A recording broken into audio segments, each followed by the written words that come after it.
Episode number 178. I fear not yet. It would be dangerous for Charles yet. Hey-ho-hum, said Miss Pross, cheerfully repressing a sigh as she glanced at her darling's golden hair in the light of the fire. Then we must have patience, and wait. That's all. We must hold up our heads, and fight low, as my brother Solomon used to say. Now, Mr. Cruncher! Don't you move, Ladybird. They went out, leaving Lucy, and her husband, her father, and the child, by a bright fire. Mr. Lorry was expected back presently from the banking house. Miss Pross had lighted the lamp, but had put it aside in a corner, that they might enjoy the firelight undisturbed. Little Lucy sat by her grandfather with her hands clasped through his arm, and he, in a tone not rising much above a whisper, began to tell her a story of a great and powerful fairy, who had opened a prison wall, and let out a captive, who had once done the fairy a service. All was subdued, and quiet, and Lucy was more at ease than she had been. "What is that?" she cried, all at once. "My dear," said her father, stopping in his story, and laying his hand on hers. "Command yourself. What a disordered state you are in. The least thing, nothing, startles you. You, your father's daughter." "I thought, my father," said Lucy, excusing herself, with a pale face and in a faltering voice, "that I heard strange feet upon the stairs."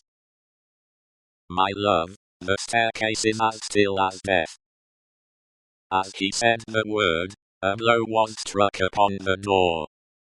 "Oh father, father, what can this be? Hide Charles.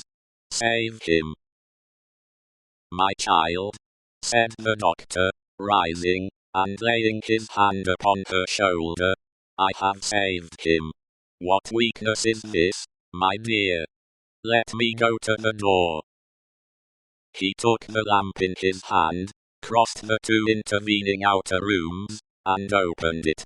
A rude clattering of feet over the floor, and 4 rough men in red caps, armed with sabers and pistols, entered the room. "The citizen Evremond, called Darnay," said the first. "Who seeks him?"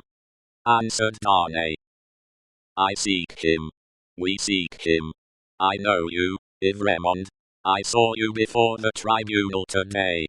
You are again the prisoner of the Republic."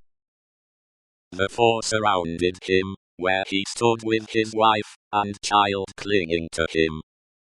"Tell me how, and why am I again a prisoner?" "It is enough that you return straight to the conciergerie, and will know tomorrow. You are summoned for tomorrow." Dr. Manette, whom this visitation had so turned into stone, that he stood with the lamp in his hand, as if he were a statue made to hold it, moved after these words were spoken, put the lamp down, and confronting the speaker, and taking him, not ungently, by the loose front of his red woolen shirt, said, "You know him, you have said. Do you know me?" "Yes, I know you, citizen doctor." "We all know you, citizen doctor," said the other 3.